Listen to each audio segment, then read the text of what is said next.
नमस्कार विद्यार्थी मित्रांनो, मी प्राध्यापक Sultan Inamdar, academic counsellor of IGNOU regional centre Pune. इथून आपण आजचं हे प्रेझेंटेशन पाहत आहे, ज्यामध्ये आपण BPSC 134 या विषयावरती चर्चा करणार आहोत, की ज्यामध्ये विविध आंतरराष्ट्रीय संबंधामधले जे संकल्पना आहेत त्या संकल्पनांचा आढावा आपण या सादरीकरणामध्ये पाहणार आहोत.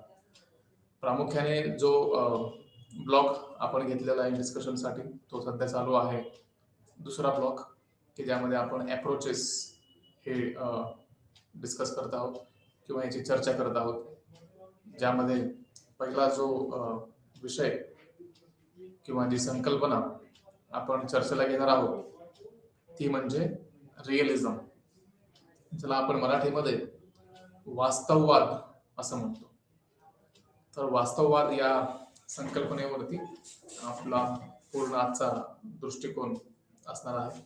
आणि नेमका हा जो वास्तववाद किंवा रिअलिझम, हे रिअलिझम म्हणजे काय किंवा कशा प्रकारे या समाजाकडे किंवा संपूर्ण आंतरराष्ट्रीय संबंधामध्ये या विषयाला किती महत्व प्राप्त झालेलं आहे त्याबद्दल आपण चर्चा करणार आहोत.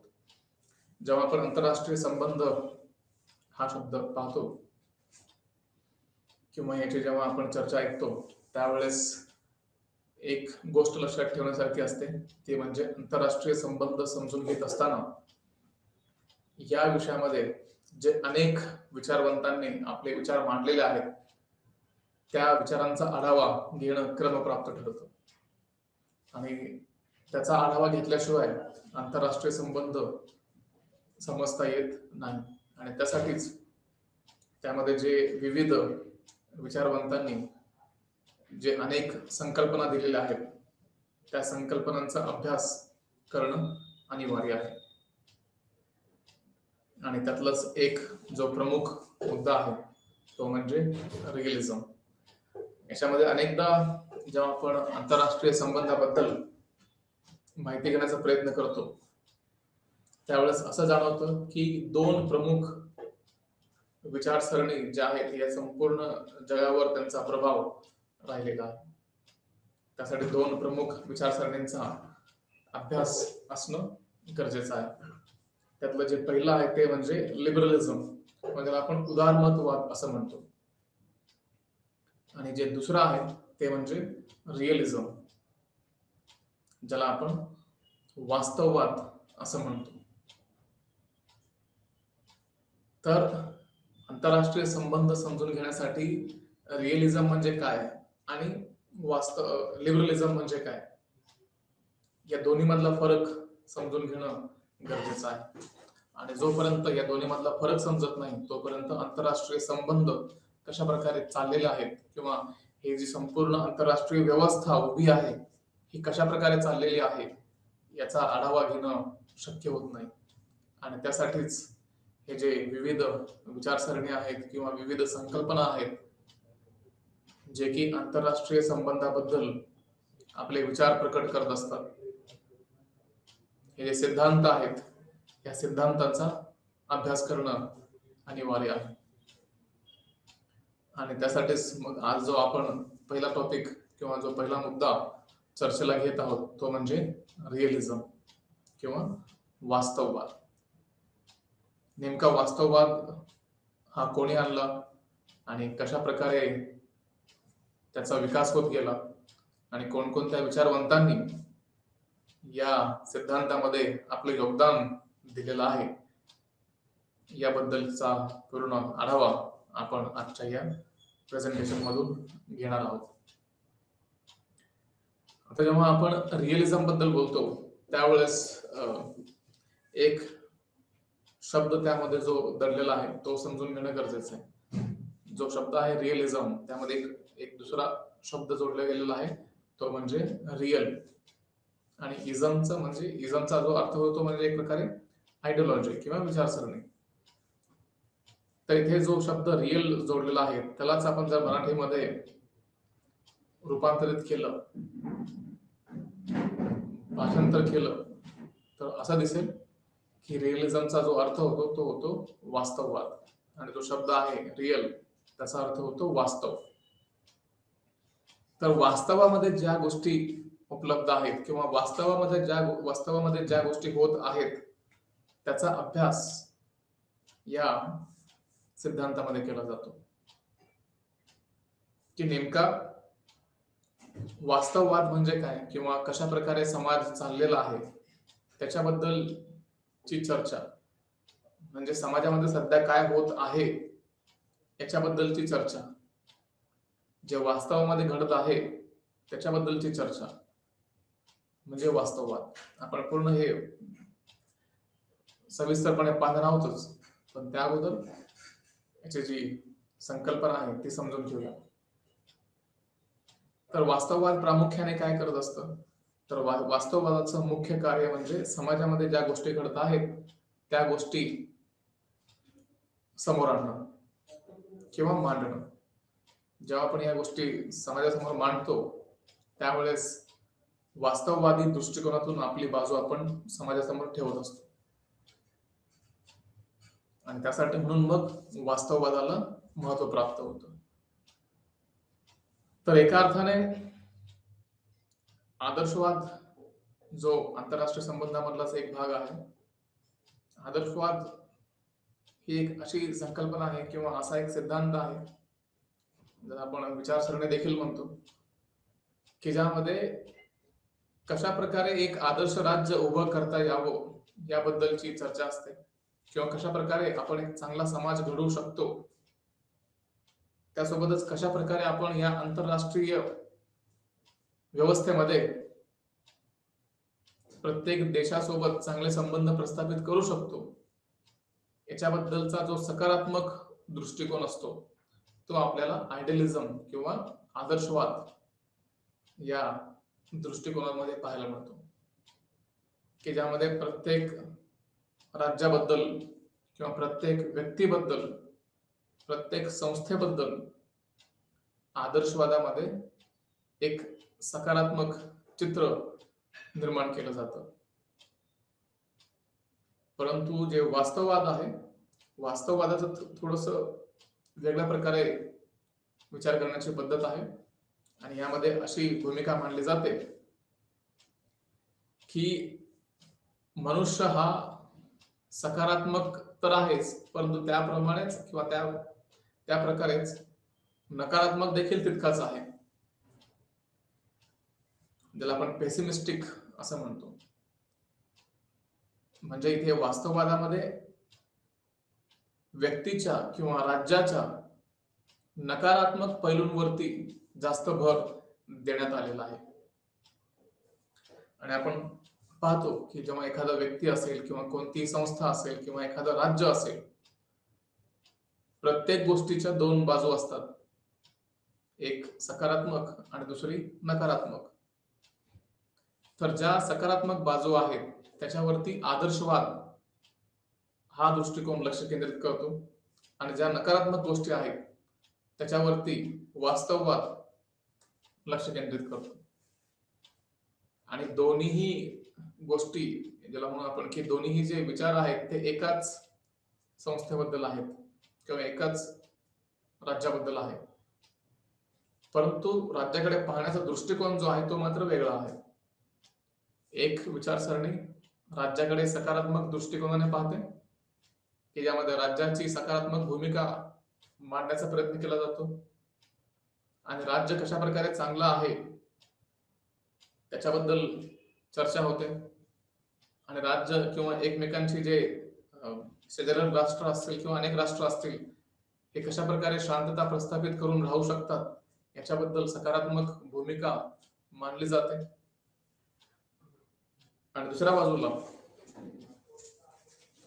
नकारात्मक दृष्टिकोन देखील मांडला जातो, की ज्यामध्ये दुसऱ्या राज्याबद्दल एक प्रकारचा संशय निर्माण केला जातो, आणि असं मान्य केलं जातं किंवा असं पाहिलं जातं की जी ही संपूर्ण व्यवस्था आहे, आंतरराष्ट्रीय जी व्यवस्था आहे ती व्यवस्था ही अराजक स्थितीमधली व्यवस्था आहे. जी व्यवस्था आपण पाहतो ही संपूर्णपणे अराजक अशा व्यवस्थेमध्ये गेलेली असते. आणि म्हणून मग एकंदरीत इथे पाहायला मिळतं की जर आपण या अराजक जगामध्ये व्यवस्थेमध्ये राहत असू की ज्यामध्ये दुसरं कोणीही आपली मदत करण्यास येईल किंवा येणार नाही याची खात्री देऊ शकत नाही, तर यावेळेस किंवा अशा अवस्थेमध्ये प्रत्येक राज्यासाठी हे अनिवार्य राहील की त्यांनी आपापली सत्ता किंवा शक्ती वाढवण्यावरती भर द्यावा. ती सैन्य शक्ती असेल किंवा मग आर्थिक शक्ती असेल, कोणत्याही प्रकारे आपण एक सक्षम देश म्हणून उभे राहिलो पाहिजे याच्यावरती इथे विचार केला जातो. आणि जेव्हा आपण सक्षम बनतो त्यावेळेस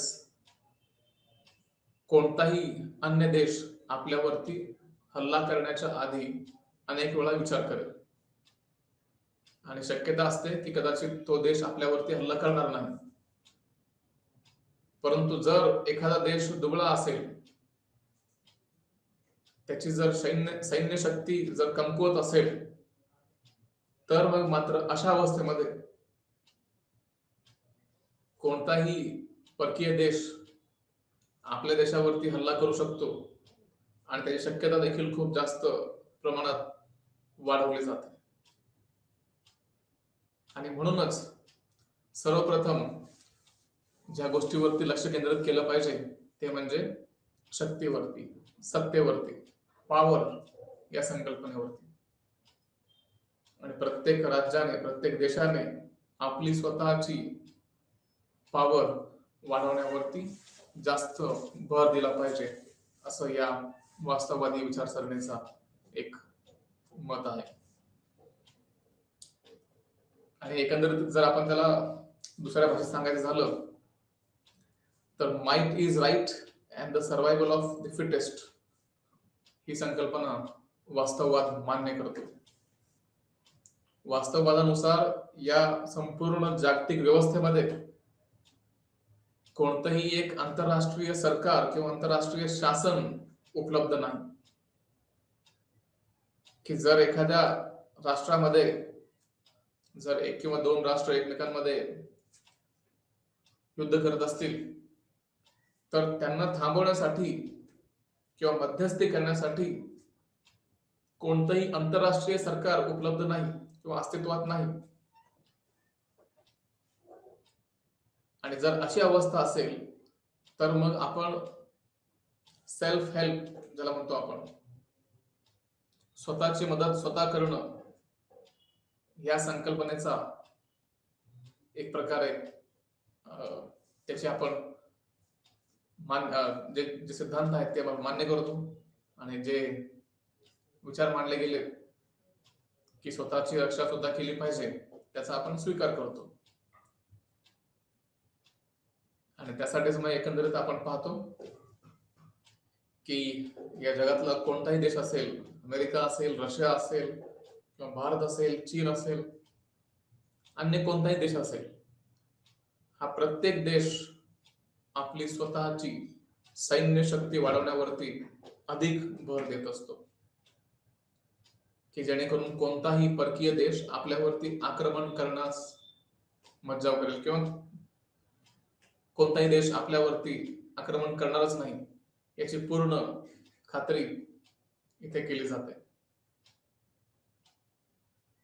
तर एकंदरीत आपण पाहिलं की आदर्शवाद जो आहे तो राज्याच्या आणि व्यक्तीच्या सकारात्मक बाबींवरती लक्ष केंद्रित करतो. म्हणजेच की व्यक्ती हा खूप रॅशनल आहे, खूप विचार करून कृती करणारा घटक आहे आणि त्यामुळे आपण राज्यावरती किंवा व्यक्तींवरती विश्वास ठेवू शकतो असा आदर्शवाद सांगतो. परंतु जो वास्तववाद आहे तो पूर्ण विरुद्ध दिशेने जातो आणि वास्तववादाचं असं मत आहे की आपण सकारात्मक तर ठीक आहे, विचार करू शकतो, परंतु त्यासोबतच नकारात्मक बाबींचा देखील विचार करणं तितकंच महत्वाचं आहे. जर आपण या नकारात्मक बाबींकडे जर दुर्लक्ष केलं तर अशी शक्यता बळावेल किंवा वाढेल की ज्यामध्ये आपण संकटात सापडू शकतो.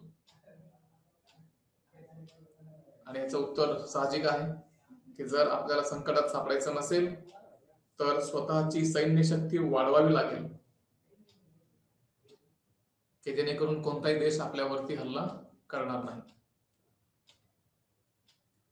तर या ज्या काही गोष्टी आहेत ह्या आपण मुद्देसूदपणे पाहूयात. जो की पहिला सर्वप्रथम आपण याची प्रस्तावना पाहूयात की वास्तववाद म्हणजे नेमकं काय आहे आणि कशा प्रकारे ते कार्य करतं. एक गोष्ट लक्षात ठेवण्याची गरज आहे की ही जी वास्तववादी विचार आहेत किंवा वास्तववादी जो दृष्टिकोन आहे हा दीर्घकाळ चालत आलेला एक सैद्धांतिक परंपरा असलेला एक विचार आहे की ज्याला फक्त आज कुणीतरी आलंय आणि एखाद्याने पुस्तक लिहिलंय आणि म्हणून त्याचा आपण अभ्यास करतोय असं अजिबात नाहीये. तर याचा अभ्यास किंवा याचा विचार हा अनेक शतकांपूर्वी झालेला आहे आणि त्यामुळे या विचारसरणीला महत्व प्राप्त होतो.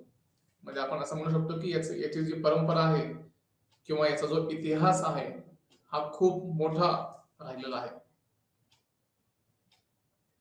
आणि काही गृहीतके असतात, काही तार्किक समजुती असतात जे की अतिशय महत्वाच्या समजल्या जातात. कारण हे जे तार्किक आहेत किंवा गृहीतक आहेत हे खऱ्या अर्थाने एक प्रकारे बिल्डिंग ब्लॉक्स आहेत या संपूर्ण सिद्धांताचे की ज्याच्यावरती ही जी विचारसरणी आहे किंवा हा जो विचार आहे तो उभा आहे. काही असे गृहीतक आहेत, काही असे एक प्रकारचे सिद्धांत आहेत की ज्याच्यावरती रिअलिझम किंवा वास्तववाद हे उभा आहे. उदाहरणासाठी जर जायचं झालं तर मनुष्य स्वभावाने स्वार्थी आहे असं एक गृहीत यामध्ये धरलं जातं. तो एक सामाजिक प्राणी आहे की ज्याला इतर मानवाबरोबर सहकार्य करणं अपेक्षित आहे आणि शांततेने जगणं आवडतं. परंतु प्रत्येक व्यक्ती किंवा प्रत्येक मनुष्य हा स्वभावाने स्वार्थी असतो असं देखील या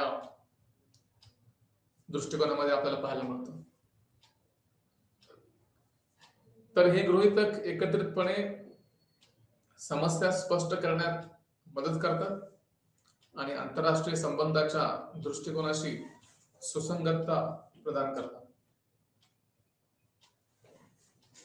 तर सांगण्याचा उद्देश असा आहे की आता आपण पाहिलं मनुष्य हा स्वभावाने स्वार्थी आहे, म्हणजे मनुष्याच्या नकारात्मक बाबींवरती हा विचार लक्ष केंद्रित करतो किंवा रिअलिझम हे लक्ष केंद्रित करतं. आणि असे अनेक गृहीतक आहेत की ज्यांचा एक पूर्ण बंच तयार होतो, त्यांचा पूर्ण एक समूह तयार होतो आणि जेव्हा असे अनेक विचार एकवटले जातात तेव्हा एक विचारसरणी उभी राहते आणि त्या विचारसरणीला आपण इथे वास्तववाद असं म्हणतो. तर हाच जो विचार आहे वास्तववादी विचार तो आपण आंतरराष्ट्रीय संबंधामध्ये वापरत असतो किंवा त्याचं आपण एका अर्थाने इथे त्या दृष्टिकोनाच्या आधारे त्या विचाराच्या आधारे आपण आंतरराष्ट्रीय संबंध किंवा आंतरराष्ट्रीय राजकारण समजण्याचा प्रयत्न करतो. आणि यामध्ये पहिलंच जे गृहीतक आहे ते म्हणजे राज्य हे आंतरराष्ट्रीय व्यवस्थेतील एक प्राथमिक घटक आहे. म्हणजे सांगण्याचा उद्देश असा की आंतरराष्ट्रीय व्यवस्थेमध्ये जर कोण महत्वाची भूमिका बजावत असेल तर तो राज्य आहे. कोणताही इथे वैयक्तिक व्यक्ती कार्य करत नाही किंवा कोणताही इथे कोणती एखादी संस्था कार्य करत नाही. तर त्या व्यतिरिक्त जो लक्ष केंद्रित केला जातो किंवा ज्या संकल्पनेवरती जास्त भर दिला जातो, ज्या घटकाला जास्त महत्व प्राप्त करून दिलं जातं ते म्हणजे राज्य. आणि असं मान्य केलं जातं की संपूर्ण जगामध्ये जेवढे देश आहेत त्या देशामधलं जे सरकार आहे ते सरकार खऱ्या अर्थाने या संपूर्ण राजकारणाला चालवत असते. ज्याला आपण प्रमुख खेळाडू असं म्हणू शकतो की ज्यामध्ये अनेक घटक असतील, अनेक एलिमेंट्स असतील, अनेक प्लेयर्स असतील, परंतु त्यातील जो एक प्रमुख घटक असेल तो म्हणजे राज्य. तर वास्तववादी विचारवंत इथे राज्याला प्राथमिकता देतात की त्यामध्ये ते हे मान्य करतात की राज्य हे एकमेव असा एक घटक आहे की ज्याच्याकडे अमर्याद शक्ती असते किंवा सत्ता असते आणि त्याचा वापर करून प्रत्येक देश आपल्या समाजाची सुरक्षितता बाळगत असते किंवा मग एका अर्थाने सुरक्षेची हमी इथे दिली जाते. आणि म्हणून असं इथं म्हटलं जातं की आंतरराष्ट्रीय राजकारण हे सार्वभौम राज्यांमधील आणि त्यांच्यामधील संघर्षाचे क्षेत्र आहे. जे सार्वभौम राज्य आहेत हे एकमेकांशी अनेकदा भिडतात किंवा त्यांच्यामध्ये संघर्ष होतो. आणि हे जे संघर्ष करणारे जे घटक आहेत ते म्हणजे राज्य, ते म्हणजे देश. आपण अनेकदा पाहतो की दोन देश एकमेकांच्या विरुद्ध लढतात. जसं आपण पाहतो की रशिया युक्रेन हे दोन देश एकमेकांच्या विरुद्ध लढत आहेत. त्याच्यामध्ये प्रमुख घटक आहेत की जे राज्याची किंवा ज्याला म्हणून आपण की संपूर्ण देशाची एक प्रकारे बाजू मांडत आहेत किंवा त्या संपूर्ण देशाचं प्रतिनिधित्व करत आहेत. ते म्हणजे तिथलं सरकार. कारण जे काही महत्वाचे निर्णय असतात हे सर्व निर्णय त्या सरकारमार्फत घेतले जातात आणि त्यामुळे आपण त्या सरकारला कमी लेखून चालत नाही. सरकारला महत्व प्राप्त करून दिलं गेलं आहे आणि त्यामुळे ते मान्य करावंच लागेल. तर हे जे आंतरराष्ट्रीय राजकारण आहे त्यामधले हे जे राज्य आहेत यांच्यामध्ये नेहमी संघर्ष होत राहतो आणि म्हणून या आंतरराष्ट्रीय राजकारणाला एक प्रकारे संघर्षाचे क्षेत्र असं देखील म्हटलं जातं. आणि यामध्ये अजून एक बाब लक्षात घेण्यासारखी आहे ती म्हणजे आंतरराष्ट्रीय राजकारणातील जे राज्य आहेत ते सार्वभौम आणि तर्कसंगत घटक म्हणून ओळखले जातात की ज्यामध्ये आपण त्यांना सार्वभौम समजतो, तर्कसंगत घटक म्हणून ओळखतो. तर एका अर्थाने इथे संपूर्ण आंतरराष्ट्रीय राजकारणामध्ये हे सर्व राज्य आपली सार्वभौमत्वता टिकवून ठेवतात, तर्कसंगतता टिकवून ठेवतात आणि त्यासोबतच इतर राज्यांशी संवाद साधताना प्रत्येक राज्य स्वतःच्या हिताचा प्रचार आणि हमी देण्याचा प्रयत्न करतो. जेव्हा आपण इतर राज्यांशी संवाद साधतो त्यावेळेस प्रत्येक राज्य हा स्वतःच्या हिताचा विचार करतो, त्याचा प्रचार करतो आणि एक प्रकारची हमी देतो की या समाजाला आपण सुरक्षितता प्रदान करू. आणि त्यामुळे हे जे शक्य होतं हे संवादामुळे शक्य होतं. आणि ते जर करायचं असेल, प्रत्येक देशाला जर स्वतःची सुरक्षा सुनिश्चित करायची असेल तर त्यासाठी प्रत्येक राज्य सुरक्षित किंवा एक प्रकारे असं म्हणूयात आपण की प्रत्येक राज्य ही आपली स्वतःची शक्ती वाढवण्यावरती जास्त लक्ष केंद्रित करतो. जी आपली सत्ता आहे, शक्ती आहे, ते कशा प्रकारे जास्तीत जास्त वाढवता येईल याच्यावरती इथे लक्ष केंद्रित केलं जातं. आणि केवळ शक्तीच इतरांना त्यावर आक्रमण करण्यापासून परावृत्त करू शकते. जेव्हा आपण आपल्या देशाची शक्ती वाढवतो, सैन्य शक्ती असेल किंवा अन्य कोणतीही शक्ती असेल, जेव्हा आपण या सर्व गोष्टी करतो किंवा स्वतःची शक्ती जेव्हा आपण वाढवतो, त्यावेळेस खऱ्या अर्थाने आपण स्वतःची सुरक्षा सुनिश्चित करत असतो की जेणेकरून कोणताही इतर देश आपल्यावरती आक्रमण करणार नाही याची इथे हमी दिली जाते. आणि ते करण्यासाठी जसे मी आता म्हटलोच की प्रत्येक देशाला स्वतःची जी शक्ती आहे ती वाढवण्यावरती जास्त लक्ष केंद्रित करावं लागतं. दुसरं जे गृहीतक आहे ते म्हणजे अशा प्रकारचं की आंतरराष्ट्रीय संबंध हे एक अराजक स्वरूपाचे अस्तित्वात असलेलं एक व्यवस्था आहे की ज्यामध्ये कोणताही आंतरराष्ट्रीय सरकार नाही. आणि अराजकतेचा अर्थ असा इथे आहे की सार्वभौम राज्यांमधील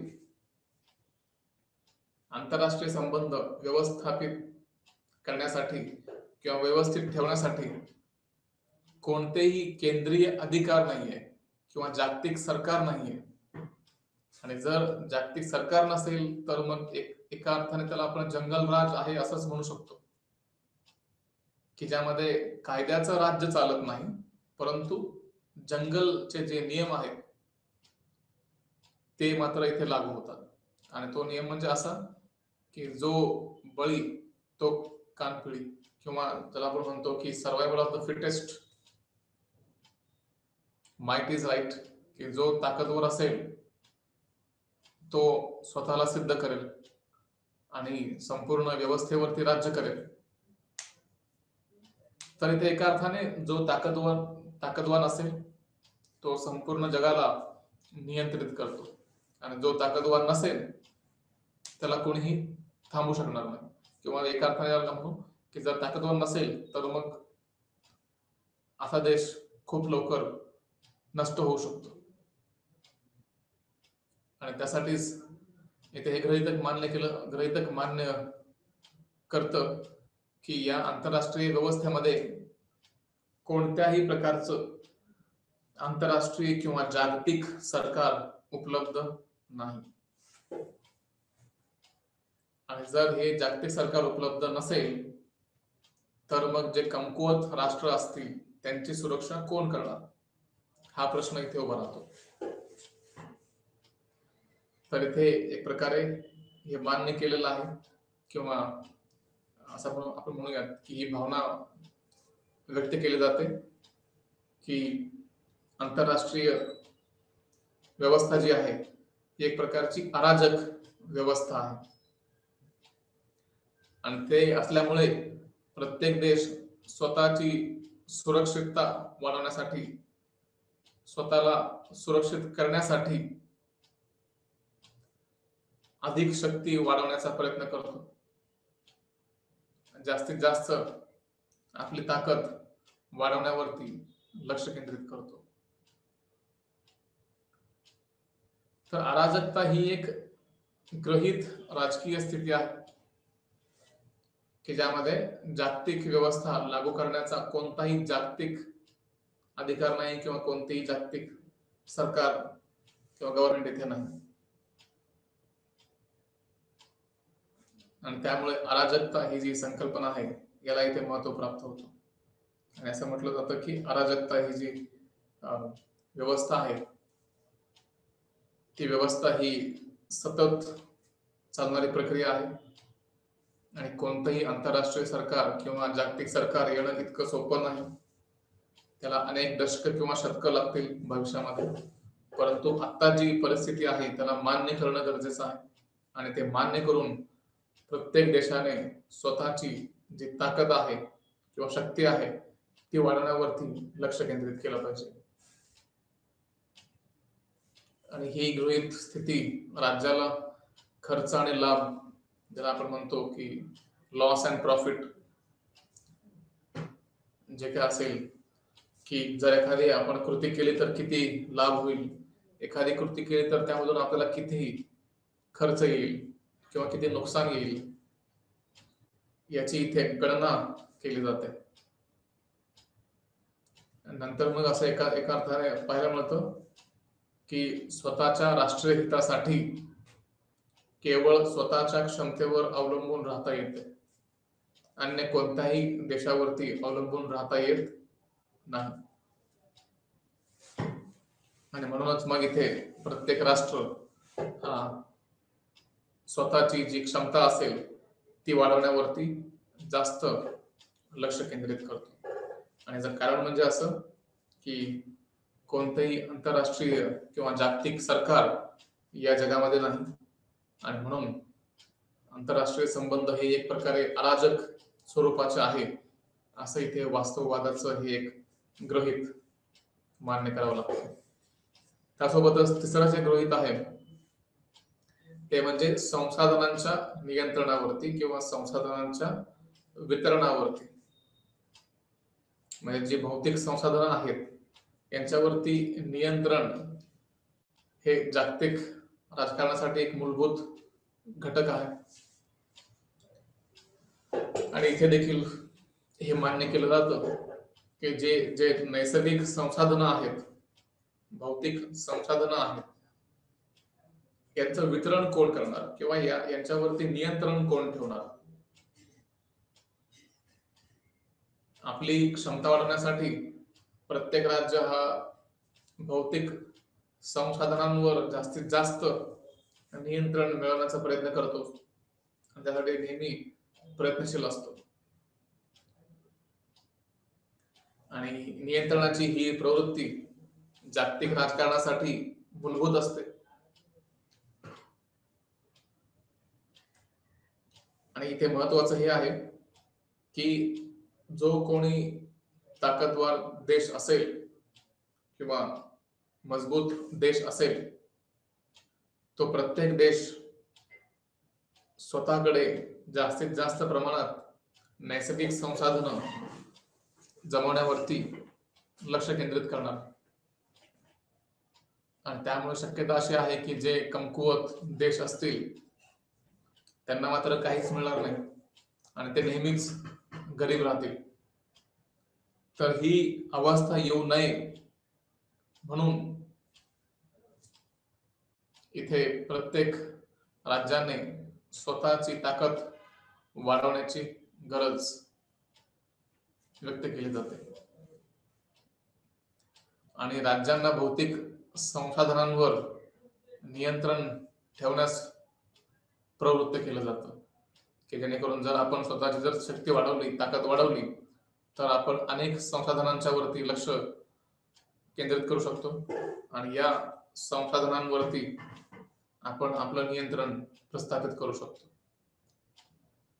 आणि याचं कारण म्हणजे त्याच्या घटक किंवा घटकांमध्ये संसाधनं वितरित करण्यासाठी कोणतंही केंद्रीय सरकार नाही किंवा जागतिक सरकार नाही. आणि जर जागतिक सरकार नसेल तर मग प्रत्येक देशाला स्वतःच निर्णय घ्यावा लागतो. त्यासोबतच ही जी भौतिक संसाधनं असतात ही विपुल प्रमाणामध्ये उपलब्ध नाही, त्याला आपण अनलिमिटेड म्हणतो. अनलिमिटेड नाही आहेत. प्रत्येक संसाधनाची एक मर्यादा असते. ते सोनं असेल किंवा चांदी असेल किंवा त्यासोबतच अजून कोणतंही संसाधन आहे की जे निसर्गामध्ये उपलब्ध आहे. प्रत्येक संसाधनाची एक मर्यादा असते आणि त्या मर्यादेपलीकडे आपण त्याचा वापर करू शकणार नाही. आणि म्हणून इथे भौतिक जी संसाधनं आहेत ही विपुल प्रमाणामध्ये उपलब्ध नाही. भौतिक संसाधने राज्याच्या त्याच्या समकक्षांविरुद्ध जबरदस्ती करण्याच्या क्षमतेत भर घालतात, जी राजकीय व्यवस्थेमध्ये अजून जास्त अराजकता निर्माण करते. म्हणजे एखादा देश असेल की जो एखाद्या संसाधनांवरती जर क्लेम करत असेल किंवा हक्क गाजवत असेल, तर शक्यता आहे की जो शेजारील राष्ट्र आहे तो देखील त्या संसाधनांवरती आपले हक्क गाजवेल, क्लेम करेल, आणि यातून मग ही जी अराजक स्थिती असते याला अजूनच जास्त चालना मिळते. आणि त्यामुळे प्रत्येक राज्याने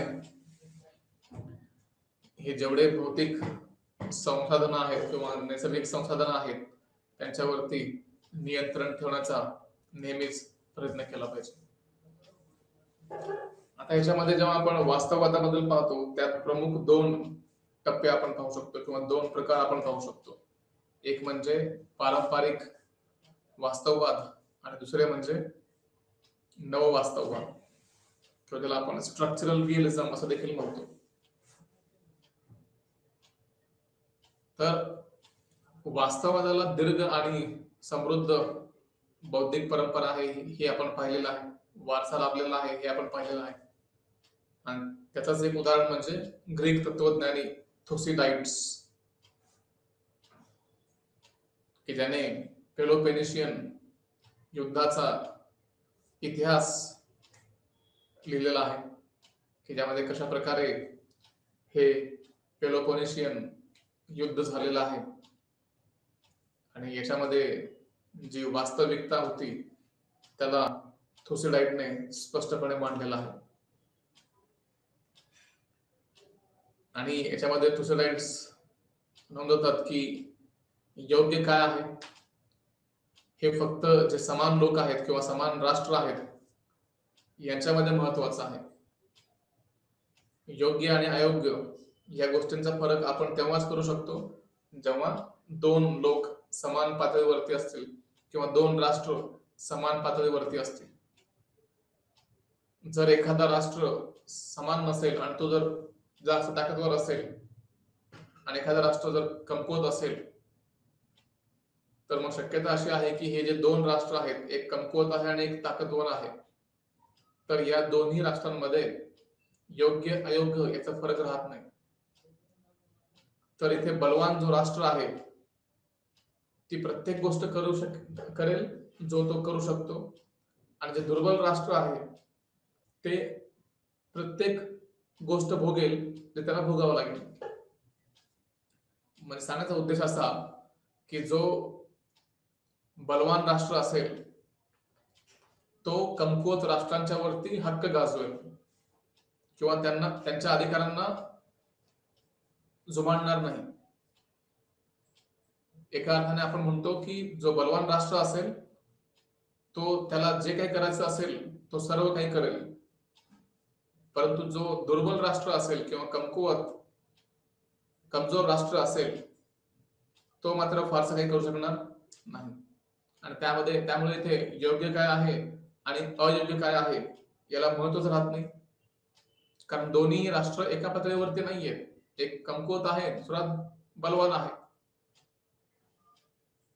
आणि म्हणून मग इथे एका अर्थाने असं आपण पाहू शकतो की जे एका पातळीवरती समान लोक असतील किंवा समान राष्ट्र असतील तिथेच योग्य काय आहे आणि अयोग्य काय आहे याच्याबद्दल चर्चा होऊ शकते.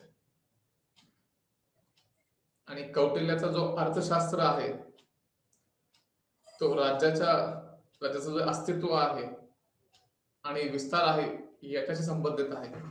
म्हणजे कशा प्रकारे एक राज्य टिकवलं जाऊ शकतं किंवा कशा प्रकारे त्याचं अस्तित्व हे टिकवलं जाऊ शकतं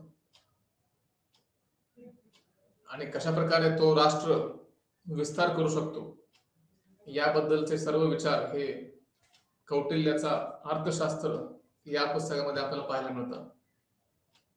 इटालियन राजकीय तत्वज्ञानी होता निकोलो मॅकियावेली. यांनी देखील प्रिन्स म्हणजे शासकाला बलवान आणि कार्यक्षम असण्याचा सल्ला दिला होता. म्हणजे राजा जो असेल तो राजा नेहमी बलवान आणि कार्यक्षम असला पाहिजे आणि कोणत्याही परिस्थितीमध्ये हार मान्य करता कामा नये आणि नेहमी स्वतःची जी शक्ती असेल त्याचं प्रदर्शन देखील करणं गरजेचं आहे की जेणेकरून कोणताही देश आपल्यावरती हल्ला करणार नाही. आणि त्यामुळे मग असं एका अर्थाने सर्व राजकीय तत्वज्ञानांनी म्हणजे जे काही आपण आता ही 3-4 नावं पाहिली यातल्या प्रत्येक तत्वज्ञानीने राज्यकर्त्याला वैयक्तिक नैतिकतेचे बंधन टाकलेलं नाही. म्हणजे कोणत्याही प्रकारची नैतिकता पाळण्याची गरज त्यांनी मान्य केली नाही. राज्यासाठी किंवा राज्याची जी इच्छा आहे किंवा राज्याचे जे हित आहे ते हित प्राप्त करण्यासाठी राज्याला जे काही करणं अपेक्षित आहे ते सर्व राज्याने केलं पाहिजे असं हा विचार सांगतो. तर इथे राज्य टिकवण्यासाठी आणि राज्याला बळकट करण्यासाठी जे जे काही करणं अपेक्षित आहे किंवा कोणती कृती करणं अपेक्षित आहे ते सर्व इथे औचित्यपूर्ण ठरेल. अजून एक विचारवंत आहे थॉमस हॉब्स. निसर्गावस्थेमध्ये ज्याप्रमाणे मनुष्य एक महत्वाचा कर्ता म्हणून ओळखला जातो त्याच प्रकारे आधुनिक राज्यांमध्ये किंवा आंतरराष्ट्रीय संबंधामध्ये राज्य हा देखील एक महत्वाचा कर्ता म्हणून ओळखलं जातं. इथे निसर्गाच्या अवस्थेतील व्यक्ती एकाकी, गरीब, ओंगळ किंवा क्रूर आणि लहान जीवन जगत असतो. अराजक आंतरराष्ट्रीय व्यवस्थेत जगणाऱ्या राज्याबाबतीतही हेच खरे असते किंवा यालाच मान्य केलं जातं. याचं कारण म्हणजे असं की मनुष्य हा क्रूर असतो किंवा खूप ओंगळ असतो, एक प्रकारे एकाकी असतो, लहान असतो आणि स्वतःचा विचार करत असतो. त्या प्रकारे प्रत्येक राष्ट्र देखील याच गोष्टी करत असतो. तर हे सर्व विचारवंत जेवढे होते यांनी सर्व मनुष्याची तुलना राज्याशी केलेली आहे की मनुष्याने ज्या काही चुकीच्या गोष्टी केल्या किंवा करत आहे त्या सर्व गोष्टी राज्य देखील करू शकतो. तर एका अर्थाने इथे मनुष्य आणि राज्य यांच्यामधला संबंध दर्शवला गेलेला आहे. त्याचे काही सिद्धांत आहेत जसे की आंतरराष्ट्रीय राजकारण म्हणजे शक्तीचे राजकारण असं मान्य केलं जातं. तर इथे जे आंतरराष्ट्रीय राजकारण आहे हे सत्ता आणि स्वार्थ याच्यावरती अवलंबून असतं. कशा प्रकारे आपण सत्ता टिकवली पाहिजे, कशा प्रकारे आपल्या राज्याचे जे हित आहेत त्याला वाढवलं पाहिजे, त्याला महत्व प्राप्त करून दिलं पाहिजे. त्यामुळे राज्य अहंकार आणि संघर्ष, माणूस स्वार्थी आणि स्पर्धात्मक आहे. अहंकार ही मानवी स्वभावाची परिभाषित वैशिष्ट्य आहेत. तर तेच काहीसं राज्याबद्दल देखील आहे. इथे असं म्हणण्याचा अर्थ आहे की राज्य देखील एका अर्थाने स्वार्थी आहे आणि अहंकारी आहे. तर एक तर्कसंगत राज्य चालवण्याची कला हे राष्ट्रीय हितासाठी कार्य करत असतं. राष्ट्रहिताची सेवा करणं ही राजकीय नैतिकता म्हणून ओळखली जाते की जे राष्ट्रासाठी योग्य असेल ती प्रत्येक कृती केली गेली पाहिजे आणि ती प्रत्येक कृती ही नैतिक असेल. त्यामुळे ते अनैतिकतेचा प्रश्नच येत नाही किंवा धर्माचा प्रश्नच येत नाही. राष्ट्राचे हित साध्य करण्यासाठी जे काही आवश्यक असेल ते सर्व केलं गेलं पाहिजे. सत्तेच्या राजकारणाचा अर्थ अंतहीन संघर्ष आणि युद्ध हा मात्र नाहीये. पारंपरिक वास्तववाद्यांनी अनेकदा युद्ध आणि आक्रमक परराष्ट्र धोरणाला विरोध केलेला आहे. त्याच्यामध्ये महत्वाच्या राष्ट्रीय हित संबंधांना धोका असेल तरच युद्ध लढली गेली पाहिजे. जरी राष्ट्र हे आंतरराष्ट्रीय व्यवस्थेमध्ये, अराजक व्यवस्थेमध्ये अस्तित्वात असले तरी देखील या विचारवंतांचा असं स्पष्ट मत आहे की युद्ध हा शेवटचा पर्याय म्हणून पाहायला गेला पाहिजे. त्या अगोदर जे काही करता येणं शक्य आहे ते सर्व केलं पाहिजे. तर इथे युद्धाला एका अर्थाने महत्व तर आहे, परंतु त्याला शेवटचा पर्याय म्हणून मान्य केलेला आहे. त्याचाच पुढचा एक भाग आहे तो म्हणजे नववास्तववाद, की जो वास्तववादामधूनच पुढे आलेला आहे. आणि नववास्तववाद हा काही थोडासा पारंपरिक वास्तववादापेक्षा थोडासा वेगळा म्हणून ओळखला जातो. जवळपास 1970च्या दशकात नवीन संकल्पना उदयास येऊ लागल्या. त्यांच्यापैकी काहींनी पारंपरिक वास्तववादी गृहीतकांवरती टीका केलेली दिसते. आपण पाहिलं की मॉर्गॅन्थो असेल किंवा मग मॅकियावेली असेल, हॉब्स असेल, थुसिडायडिस असेल, या सर्वांनी मानवाची तुलना राष्ट्राशी केलेली आहे किंवा राज्याशी केलेली आहे. तर जे काही गृहीतके त्यावेळेस त्यांनी दिली त्याच्या पुढे जाऊन नववास्तववाद मात्र या गृहीतकांवरती टीका करतो. आणि यामध्ये जे प्रमुख टीकाकार आहेत ते म्हणजे केनेथ वॉल्ट किंवा वॉल्स जर म्हणतो आपण. याने या विचारांना एकत्रितपणे नववास्तववाद किंवा रचनात्मक नववास्तववाद म्हणून ओळख प्राप्त करून दिली. जे काही टीका करणं अपेक्षित होतं किंवा जे काही उणीवा किंवा चुका वास्तववादामध्ये होत्या त्याला इथे केनेथ वॉल्सने पुढे आणलं आणि त्या सर्वांचं एक गट तयार केला आणि त्याला नाव दिलं न्यू रिअलिझम किंवा स्ट्रक्चरल रिअलिझम. हे म्हणण्याचं पण काही कारण आहे, हे सांगण्याचा उद्देश आहे. त्याच्या मागे वेगळा उद्देश असा की 1979 मध्ये आंतरराष्ट्रीय राजकारणाचा सिद्धांत हा ग्रंथ वॉल्सने लिहिला आणि स्ट्रक्चरल रिअलिझम हा शब्दप्रयोग सर्वप्रथम इथे केनेथ वॉल्सने वापरला. पारंपरिक वास्तववाद केवळ राज्याचे स्वरूप आणि कृतीच्या संदर्भात आंतरराष्ट्रीय राजकारण स्पष्ट करत असतो. अहंकार आणि राष्ट्रहित हे पारंपरिक वास्तववादाचा गाभा आहे. परंतु इथे वॉल्सने एक पाऊल पुढे टाकलेला आहे आणि आंतरराष्ट्रीय व्यवस्थेच्या संरचनेच्या संदर्भात ते राज्याचे वर्तन स्पष्ट करत आहे. म्हणजे तिथे सांगण्याचा उद्देश असा की जे उदाहरणार्थ जे आपण आता पाहिलं वास्तववादी विचारवंतांनी जे काही विचार मांडले त्याच्यापासून काहीच फारकत घेत वॉल्सने नवीन विचार मांडला आणि नववास्तववाद हा अराजकतेच्या परिणामांवरती भर देत गेला. जिथे वास्तववाद्यांनी किंवा रिअलिस्ट थिंकर्सने राज्याची तुलना व्यक्तीशी केली होती, त्याचा विचार बाजूला ठेवून केनेथ वॉल्स एक नवीन विचार मांडतो आणि तो म्हणजे आंतरराष्ट्रीय अराजकतेचा परिणाम काय होतो त्याच्यावरती. राज्य हे एका अशा आंतरराष्ट्रीय व्यवस्थेमध्ये कार्य करते ज्यामध्ये कोणतेही औपचारिक किंवा केंद्रीय अधिकार नाही किंवा आंतरराष्ट्रीय सरकार नाही. इथे हे मान्य केलं वॉल्सने की कोणतेही आंतरराष्ट्रीय सरकार उपलब्ध नाही, परंतु जी काही अराजकता निर्माण झालेली आहे किंवा जे काही राज्याची जी भूमिका बदललेली आहे ती या आंतरराष्ट्रीय किंवा जागतिक सरकारच्या अस्तित्वात नसल्यामुळे झाल्याचं वॉल्स इथे स्पष्ट करतो. वॉल्स इथे सिस्टमचा सिद्धांत देखील मांडतो. एक प्रकारे तो असा युक्तिवाद करतो की सिस्टम ही रचना आणि त्यांच्या परस्पर संवादी एकाकांनी बनलेली असते.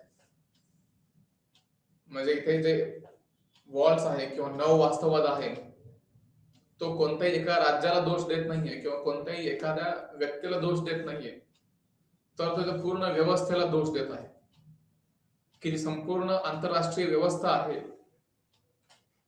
ही व्यवस्था अशा प्रकारे बनलेली आहे की ज्यामध्ये त्या व्यवस्थेमधला प्रत्येक घटक हा स्वतःला असुरक्षित समजतो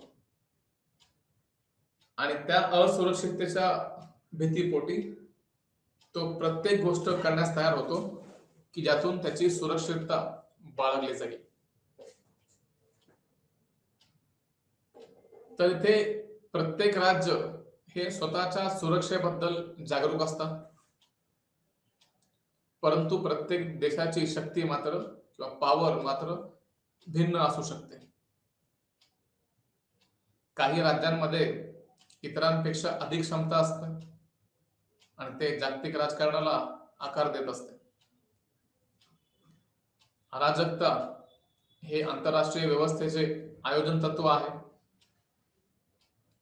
मॉर्गॅन्थोचा वास्तववाद पारंपरिक वास्तववाद या गृहीतकावरती अवलंबून आहे की राज्याचे नेते त्यांच्या सत्तेच्या लालसेने प्रेरित असतात, परंतु केनेथ वॉल्ट मात्र इथे पूर्णपणे विरुद्ध जातो आणि नेत्याच्या प्रेरणा आणि राज्य त्याची वैशिष्ट्ये आंतरराष्ट्रीय परिणामासाठी कारणीभूत व्हेरिएबल्स म्हणून वगळतो.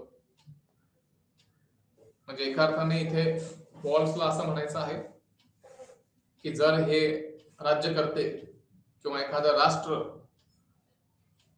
हे चुकीच्या पद्धतीने वागत असेल तर त्याला काहीतरी कारणीभूत गोष्टी आहेत आणि त्या गोष्टी म्हणजे आंतरराष्ट्रीय किंवा जागतिक सरकार नसणं. आणि वॉल्स इथे क्लिअरली हे स्पष्ट करतो की जर एक आंतरराष्ट्रीय सरकार अस्तित्वात असती तर मग मात्र ही राष्ट्र एवढे स्वार्थी बनले नसते किंवा स्वतःची जी शक्ती आहे किंवा ताकद आहे ते वाढवण्यावरती लक्ष केंद्रित केलं नसतं. ते करावं लागतंय कारण कोणतंही आंतरराष्ट्रीय सरकार या जगामध्ये उपलब्ध नाही.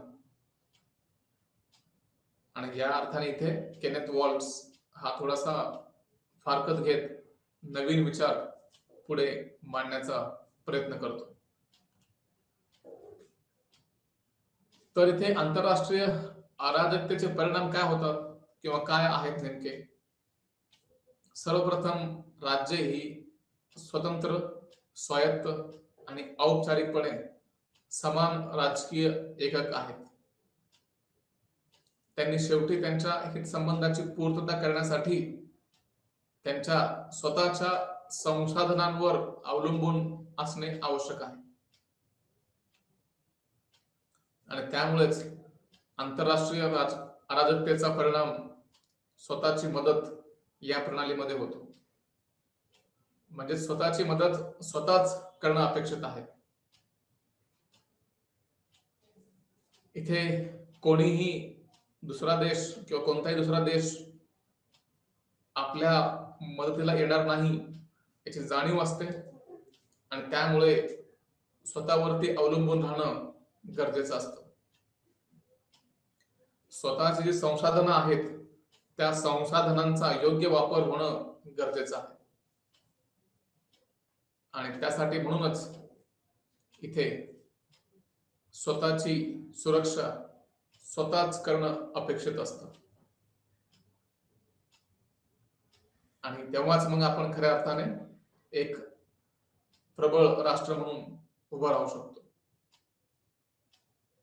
त्यासोबतच राज्यांमधील संबंध नेहमीच अनिश्चित असतात आणि त्यामुळे प्रत्येक राष्ट्र हा स्वतःकडे किंवा अन्य देशांकडे एक असुरक्षिततेच्या भावनेने पाहत असतो, ज्याला आपण सुरक्षा कोंडी असं देखील म्हणतो किंवा सिक्युरिटी डिलेमा असं म्हणतो, की ज्यामध्ये प्रत्येक देश दुसऱ्या देशाबद्दल असुरक्षितता बाळगतो आणि कोणता देश आपल्यावरती कधी हल्ला करेल माहित नाही यासाठी प्रत्येक देश आपली स्वतःची सैन्य शक्ती वाढवतो आणि हे होत असताना एखाद्या देशाची सैन्य शक्ती वाढत असताना दुसरा देश त्याच्याबद्दल असुरक्षित स्वतःला एक प्रकारे असुरक्षिततेच्या भावनेतून नेतो आणि त्यामुळे तो देश देखील स्वतःची सैन्य शक्ती वाढवण्याचा प्रयत्न करतो आणि यामधून मग हे एक प्रकारचे सिक्युरिटी डिलेमा किंवा सुरक्षा कोंडी निर्माण होते. आणि त्यासाठीच मग स्वतःची सुरक्षा स्वतःनेच करावी अशी यातून मग एक विचार पुढे येतो. जो पुढचा विचार आहे तो म्हणजे राज्य हे प्रामुख्याने इतर राज्यांच्या तुलनेत त्यांची स्थिती टिकवून ठेवण्यासाठी किंवा सुधारण्यासाठी चिंतित असतात. या वस्तुस्थितीमुळे संघर्षाला प्रोत्साहन दिले जाते. म्हणजे सापेक्ष नफा मिळवून देणं, इतर कोणत्याही गोष्टी व्यतिरिक्त हे सहकार्यास परावृत्त करते आणि आंतरराष्ट्रीय संस्थांची परिणामकारकता कमी करते. कारण जरी सर्व राज्यांना विशिष्ट कृती किंवा कार्य धोरणाचा फायदा होत असला तरी प्रत्येक राज्याला त्याचा फायदा इतर राज्यांना होतो की नाही याबद्दल अधिक काळजी वाटत असते. म्हणजे आपण असं म्हणू शकतो एका अर्थाने की इथे प्रत्येक देश स्वतःला टिकवण्यासाठी जे काही करणं अपेक्षित आहे ते प्रत्येक गोष्ट करत असतो आणि आंतरराष्ट्रीय संस्थांची परिणामकारकता त्यामुळे इथे कमी होते. म्हणजे जे आंतरराष्ट्रीय संस्था आहेत त्यांना कमी महत्व दिलं जातं आणि जे राज्य आहेत त्यांना अधिक महत्व प्राप्त होतं. आणि त्यामुळे कोणतीही आंतरराष्ट्रीय संस्था असेल तरी तिला महत्व प्राप्त होणार नाही आणि एखाद्या राज्याने एखादी कृती केली तर मग मात्र त्याला खूप मोठ्या प्रमाणात महत्व प्राप्त होतं. तर एका अर्थाने इथे आपण असं म्हणू शकतो की वास्तववाद हा पूर्णपणे एक असा विचार आहे की जो राज्य या घटकाभोवती फिरतो आणि राज्याची शक्ती कशा प्रकारे वाढवता येईल याच्यावरती लक्ष केंद्रित करतो. तर आजच्या या प्रेझेंटेशन मध्ये आपण इथेच विराम घेऊया. धन्यवाद.